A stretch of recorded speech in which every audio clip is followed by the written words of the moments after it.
let's look at the leadership, the emergence of the leadership of the National Assembly and the jostling for the leadership. What are the expectations, especially in the National Assembly? Well, my expectation is that we are going to have a mixed legislation. I mean, that's how it's going to look like so far. And the reason why I'm saying this is because, I mean, we're going to have new entrants, completely new entrants, meaning that they've not held elective offices before. We're going to have them on the political scene. Then we are going to have people who have had the opportunity of holding elective offices, and for one reason or the other, they were out of the political offices and are probably going back now. That's another category. Then we're going to have again those who were there before, are there now, and will continue to be there. So that means we're going to have three different categories. Brand new guys, those who have hopped in and out and are going back now, and those who have been there continuously. So that means somehow, somewhere, there will be a need for synergy. They will need to synchronize. There will be a kind of gestation moment or period for them to understand themselves. So it's likely going to look very, very interesting. Another thing again I noticed is this. We are in 2019. I don't want to really segment it, but certain things are going to happen in 2019. In the first quarter of 2019, I can say, I mean, that was more of, we had spikes in terms of expectations. A given class of people were probably making money. Those who were printing posters were making money. Media houses, print and electronic media were making money because of adverts and jingles. Probably after March, we are likely to see a period of litigation between March and probably the end of May. Lawyers, are likely to be the people that are going to really make good money because of litigations here and there. Then after the swearing in, probably from effective 29th of May, we are now probably going to the end of the second quarter. And from June, probably to the end of the year, or to probably September, the different groups that we've been talking about will now want to understand themselves at the federal level and at the state levels. Because you're going to have some people who will be governors, you're going to have people becoming members of houses of assembly, you're going to now have probably legislators at the National Assembly. So the third quarter again of 2019 will probably be a period where people will just need to understand themselves. Then the last quarter of 2019 is likely to be the period when they will want to sit down to see how they can serve Nigerians. So, talking about serving Nigerians, what can Nigerians themselves expect in terms of, the legislative oversight and functions of this 9th National Assembly come its inauguration by June 9th? Can Nigerians expect good governance, good legislative, and administrative oversight, in terms of serving as proper checks and balances for the executive? Well, we've always been hopeful as Nigerians, even though at the end of the day we get disappointed. Personally, I will expect them to go there and work or act in national interest. And if they are actually going to go there and work in national interest, then they should understand that once they are there or they get sworn in, they should understand that as Nigerians, we intend or we have taken a decision to hand over our economic, political, and social destiny into their custody to help us manage, for the next 4 years. That's the first thing they need to have or take into consideration, and that simply means the way and manner they will run the affairs of the legislation should generally be in national interest. It must not have anything to do with political affiliation, regional affiliation, sectional affiliation, or sectarian affiliation. And if they really look at it in national interest, something better is going to come up. And a practical example is this. Let's say probably we want to talk about the decongestion of Apapa Wharf. If you want to talk about decongestion of Apapa Wharf, then in national interest, we should be willing to expand the port of Calabar, the port of Port Harcourt, and probably Sapele Port, and see if we can come up with dry ports in the country. So if they're going to debate or discuss on that, which party has the majority becomes irrelevant. Who produces even the leaders of the committees, or even the leader of the leaders of the two, bodies, or the lower chamber and the upper chamber becomes really irrelevant. Rather, they should look for somebody that has the leadership quality, the management acumen, the focus, and the dexterity to lead them. Another practical example is this. If you want to talk about probably ecological funds, generally when we talk about ecological funds, we're supposed to, when you now regionalize the country, probably from the northern parts of the country, you look at desert encroachment. And you need to do something about afforestation. When you look at the southeast, there is probably erosion. You will need to do something about that. When you come to down south, or probably towards the rainforest, you have a lot that has to do with flooding. So in national interest, if you need to deploy the ecological fund, if my state does not really have ecological problems, but I'm a member of the lower or upper chamber, in national interest, I should contribute. Because all we are after is a win-win situation for Nigeria. It is common knowledge, going back to the emergence of leadership of the National Assembly, it is common knowledge that the shenanigans orchestrated by some disloyal party members then stem from the inability of the ruling party, the APC, to draw up an equitable power sharing formula that caters for all the 6 political zones identified in the... Are there concerns as far as this is concerned? I mean, going by those who are actually jostling for the leadership of the National Assembly, it's quite evident now that this has been zoned to the northeast. And correct. The speakership of the course is not yet clear as far as the speakership is concerned. So, what's your view on this, sir?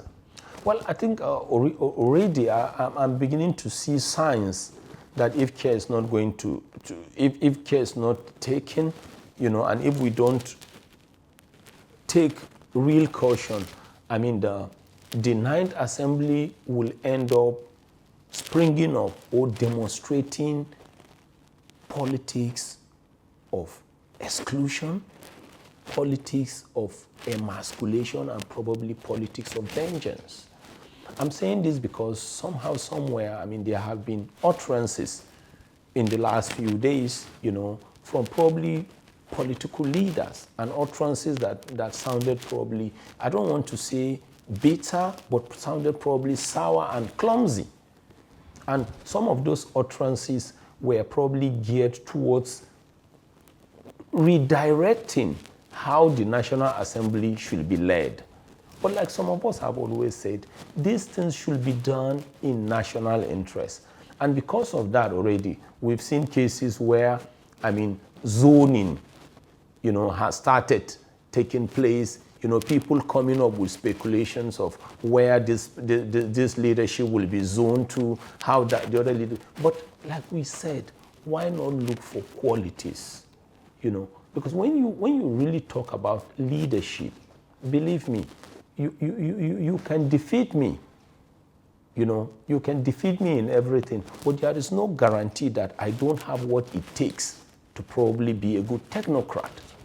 And these are the things we want them to be careful about. But unfortunately, probably it's because Nigeria is an emerging economy and democracy, but recent utterances have clearly demonstrated that we just have to be careful so that we don't end up running or having the politics of vengeance, politics of exclusion, and politics of emasculation. So if I may get this right, is it still are there still palpable threats of a repeat scenario of what happened in 2015? Correct. Given the disputes arising from various aspirations, some even weighed for the Senate presidency and the speakership. Yeah, I mean, it is very clear. When you don't reach a kind of congruency within your system, then that means you are likely to leave cracks. And when you leave cracks, then those who you probably wanted to isolate can take advantage of those cracks and come up with their games. But the question is this: even if they succeed, how will they react? If your intention is to exclude me, either because of my political party or because of my region or other reasons, you understand, and for one reason or the other you had confusion in your camp, and I emerge, I'm not likely to take it easy with you, because you didn't actually take national interest criteria into consideration to allow me come up. And like we keep saying, once you are there, everything you must do needs to be in national interest. Your negotiation there should be the negotiation I will best, or deliberation should be the type I will describe as an integrative negotiation or bargain. In other words, everybody wins. But in a distributive bargain, we describe it as distributive because it's a bargain or negotiation or leadership where your camp wins and my camp loses. But at that level, you're talking about national cohesion. You're talking about national focus and national leadership. But from some of the utterances coming up, it's already very clear that there are divisions. And such divisions will not be in Nigerians' national interest or overall interest of Nigeria. Some of the arguments being propounded by basically those who are making such profound statements, utterances, is based anchored on the provisions of the section 14, subsection 3 of the 99 Constitution as amended, which, if I correct my code, the composition of the government of the Federation or any of its agencies shall be carried out in a manner as to reflect the federal character of Nigeria, thereby ensuring that there shall be no predominance of persons from a few ethnic or sectional groups in that government or any of its agency in order to command loyalty and peaceful coexistence. How does this come to play? What's your reaction? Well, generally, I believe in economic balancing. I believe in social balancing, and I believe in political balancing. I don't have a problem with that. But this is what I always want to put across to those who bother or will want or care to listen. And I stand to be corrected also, because we are all supposed to be learning. When we talk about economic balancing, social and political balancing, my belief is, considering where Nigeria is today, there is no section of the country that doesn't have good and bad people. There is no section of the country that doesn't have people who have the right acumen to lead. Just like if you go to the prisons, regardless of religions, you find people belonging to the two dominant religion in prisons. All the names you can think about in the holy books in both religions are there in prison. And so it tells you that everywhere you go, there are good and bad people. So that simply means, if we want to be honest to ourselves, every region you go to, you are likely to get the right people and you are likely to see the wrong people. All we need to do is, for effective balancing, pick the right people. But what I wouldn't want is a situation where you pick or you appoint people for gratification. That will not be in national interest. Another danger seems to be lurking in the corner for the party, the ruling party, especially based on the recent reported pronouncement by the national chairman of the APC, Comrade Adams Ashiomole, that the slot of Speaker of the House of Rep will go to the Southwest. Does that bother, a threat to the unity of the and cohesion of the party. For example, some of the opinion that instead of going to the southwest, you already have the number 2 citizen of the country from the southwest. How can you have the speaker, the number 4 citizen, still from the same southwest? What's your view on that?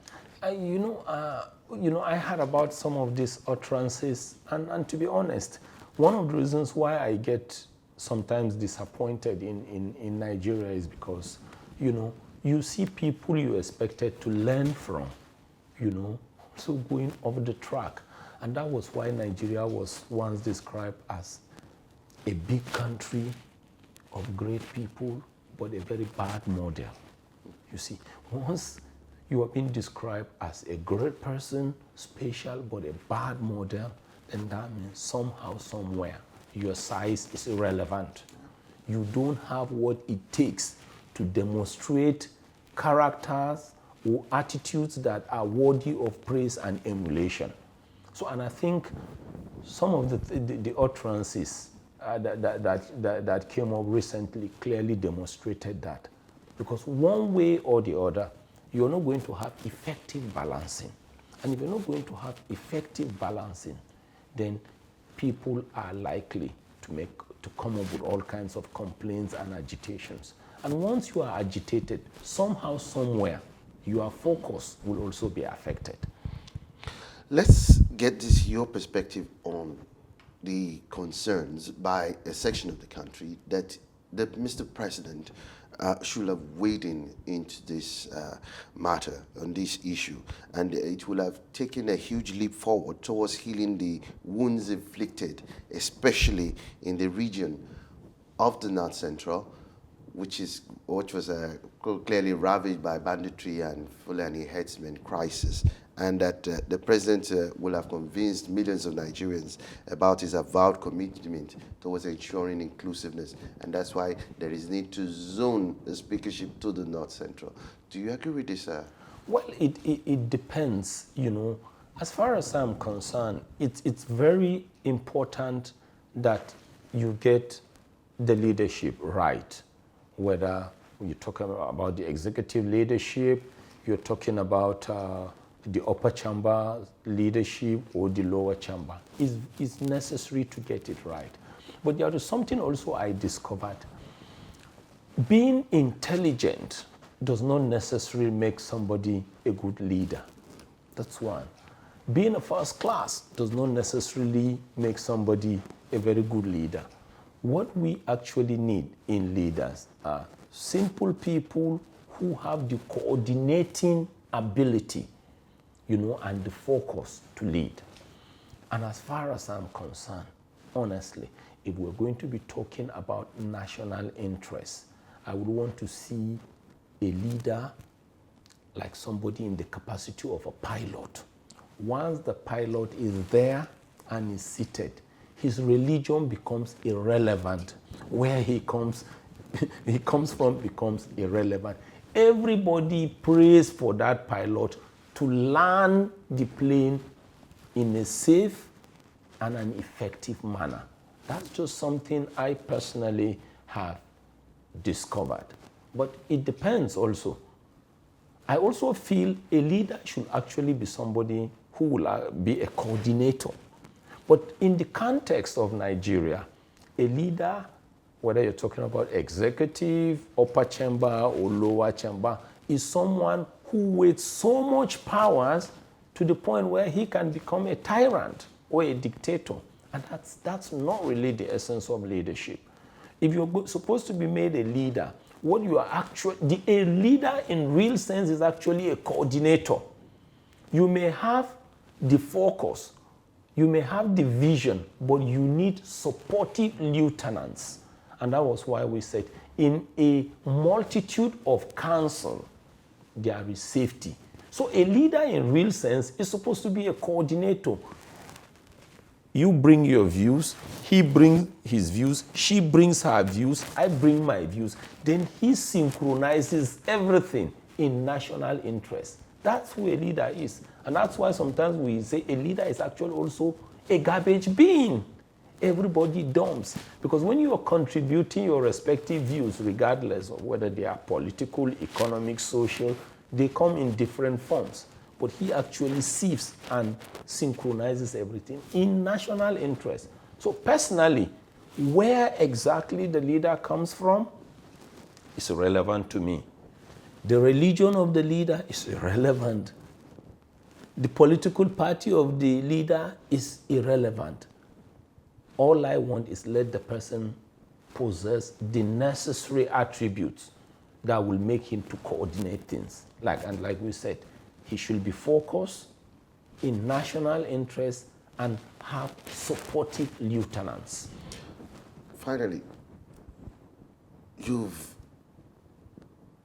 delved more into the fact that the leadership, whoever emerges, will be in the interest of national interest. Should be in national interest.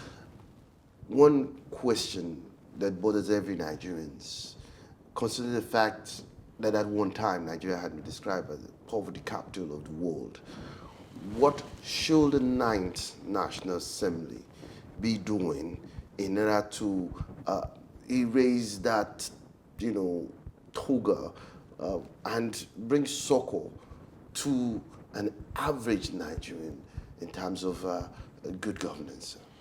Well, whether we accept it or not, today Nigeria is being seen as a melancholy country.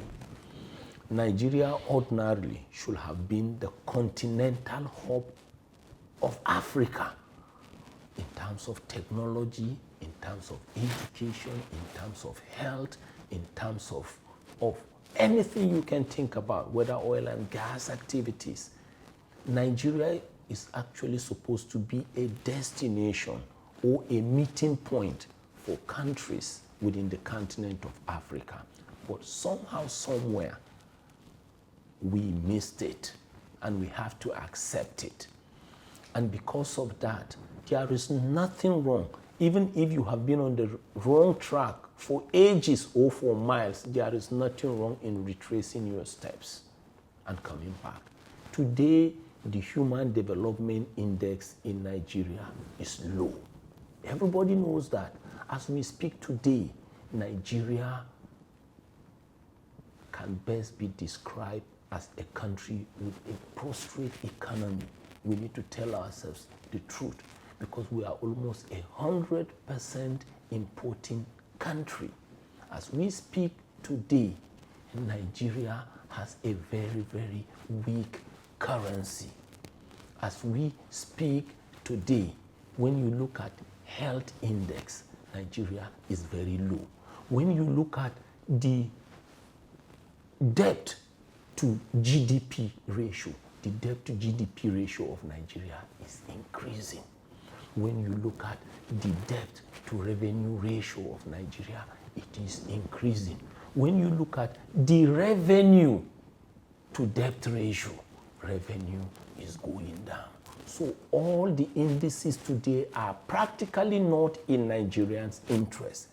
And because of advancement in technology and dynamism of other things, Nigeria cannot hide.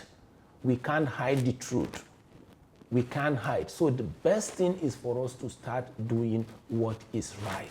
We need to do something about the citizens. We need to do something about the economy. A simple and a practical example is this.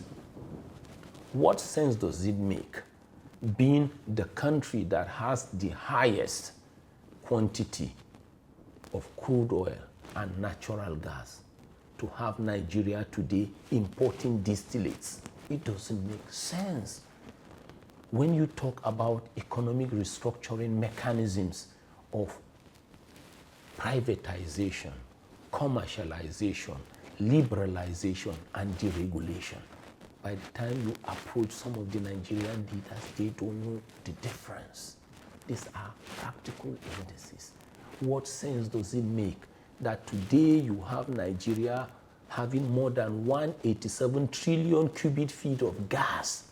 And we know that before we unbundled NEPA, it was predicated on the fact that we were going to use the natural gas that we have to drive the turbines and generate electricity, but rather we are flaring gas. What sense does it make today that from natural gas alone, when we say we wanted to move away and get into agriculture, what sense does it make today that we have abundant natural gas, and we know that from natural gas you can get ammonia? Ammonia is a component or raw material for urea, and from the urea you can get fertilizer. But today there is no self-sufficiency in that. I mean, there are so many things we can continue to talk. So it's very, very practical that we have missed it. But the key thing is, like the saying, the journey of 1,000,000 miles starts with a single step. Let them start. At least let something be functional. Let the petroleum industry bill be passed into law. And the reason why we are saying this is because when you talk about the crude oil itself, yes, it's an international commodity, but when you produce and sell the crude oil, you only generate revenue for economic growth. But it is when you create activities, when you come up and do something about the downstream, that you will now lead to what we call GDP growth. Because when you talk about GDP, you're talking about goods and services that are produced within a country. And the only way you can have GDP growth is by intentionally, as leaders, coming up with policies that will trigger internal growth. And what are policies? Policies are statements that convey the national philosophy of a country and must be seen to be reflected in the political thinking of leaders.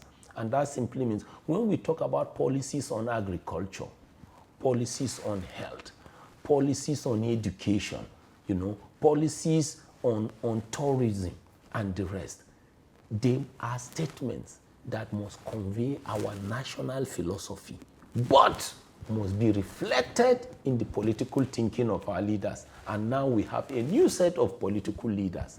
So once that is reflected and is in national interest, yes, then we will not find ourselves grinding into a brick wall or a cul-de-sac. Let me get this finally. Your thoughts on this. Based on lessons learned from the just concluded elections and supplementary elections, the Nigerian political elite has often been said that has over the years, so to say, destroyed this country. And the political field is peopled by hypocrites who exploit the people's poverty. And the people themselves have become dangerously cynical. What's your take on this? Have Nigerians themselves learned lessons? Well, it's not looking as if we have learned lessons. It's not. Actually, Nigeria is progressing backwards. And they can be explained. There was a time we were blaming everything about Nigeria on the amalgamation of Nigeria. And I told people, I said, why should you be talking about amalgamation? Herbert Macaulay and the rest are long dead and gone. I didn't meet Herbert Macaulay, and I'm not sure you met Herbert Macaulay. So what has that got to do with Herbert Macaulay? Let's assume Herbert Macaulay and his colleagues were wrong, but they are all dead and gone. Let's even assume that Awolowo, Sardauna, Zik, and the rest were even 100% wrong, which we knew they were not. Let's assume they were 100% wrong, but they are all dead and gone. Let's even assume the military. In fact, anybody who blames the military today, as far as I'm concerned, should be stoned, because the military left the political scene practically and in reality since 1999, about 20 years ago. As far as I'm concerned, assuming you make me a councillor or a chairman of a local government, are you telling me that a military officer will come to my office and decide where I'm going to have a drainage or which road to tar? Does he have that power? It's not correct. Another thing again is this, which is very practical. If you look at it, in 1965, we had the first refinery, right? The Port Harcourt refinery. In 1978, we then had the second refinery, which was the Warri refinery. In 1980, we had the Kaduna refinery. Then around 1989-90, we had the fourth refinery, which was the second Port Harcourt refinery. But from 1990 to now, 2019, you're talking about 29 years. We've not been able to construct one additional refinery or even maintain the ones that we inherited. What has that got to do with the military? But from 1990 to now, we've had military in power, we've had civilians, we've had all kinds of people. We are even enjoying probably 20 years of unbroken democracy. So if we just have to be honest to ourselves, we have to be honest to ourselves. And one thing leaders need to understand is this. Once you are a leader, you are like a father. Honestly, in a family, there is no shame. Let us tell ourselves the truth. If things are not going right, things are not going right. Let's take a deliberate step and fix them. And the way and manner things are going, whether we like it or not, Nigeria will eventually be thrown into a risky situation. And what is a risk? A risk is the chances of threat taking advantage of your vulnerabilities to cause you harm. And this harm could be political harm, social harm, economic harm. And what is the threat? You know, the threat is mismanagement by political leaders. What are the vulnerabilities? The vulnerabilities are the unemployed youths that are there. So as we speak today, please, we should stop blaming the past. If you continue to look at the past, you will not be focused on the present, and you will not have an idea of how your future and direction is going to be. It's time we just get Nigeria fixed. Thank you very much, Mr. Zakka Bala. We really appreciate your insightful perspective. Thank you.